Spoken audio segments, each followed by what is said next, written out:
First time business start பண்ணுறீங்கன்னா இந்த 3 விஷயத்தை தெரிஞ்சுக்கிட்டு ஸ்டார்ட் பண்ணுங்க. நீங்கள் ப்ராஃபிட் ஆகுறதும் லாஸ் ஆகுறதும் உங்கள் கையில் தான் இருக்குது. ஸோ ஃபர்ஸ்ட் ஒன் பார்த்தீங்கன்னா ப்ராஃபிட். உங்களோட ப்ராஃபிட்டை வந்து பார்த்தீங்கன்னா நீங்கள் நெக்ஸ்ட் மந்த்தே எடுக்கணும், இல்லை ஷார்ட் டேர்மில் எடுக்கணும் அப்படின்ற மாதிரி நீங்கள் ஃபோக்கஸ் பண்ணிட்டு வந்தீங்கன்னா கண்டிப்பாக ஒர்க் ஆகாதுங்க.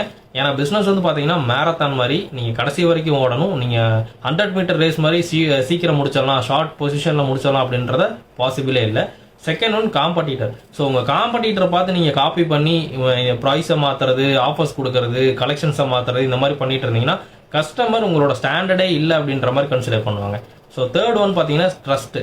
ஸோ ட்ரஸ்ட் வந்துட்டு பார்த்தீங்கன்னா கஸ்டமர் வந்துட்டு நீங்கள் சீக்கிரமாக ப்ராஃபிட் பண்ணணும்னு ஹை மார்ஜின் வைக்கிறதும் இல்லை குவாலிட்டி இல்லாத ப்ராடக்ட்டை கொடுக்குறதும் பார்த்தீங்கன்னா அந்த மாதிரி பண்ணும்போது பார்த்தீங்கன்னா கஸ்டமரோட ட்ரஸ்ட் வந்து அஃபெக்ட் ஆகும். ஒரு கஸ்டமர் அப்படின்றது 10 கஸ்டமர் ஆகலாம், 10ன்றது 100 பேர் ஆகலாம். ஸோ கஸ்டமர் வந்து பார்த்தீங்கன்னா பாசிட்டிவ் ஆகுறதும் நெகட்டிவ் ஆகுறதும் உங்கள் கையில் தான் இருக்குது.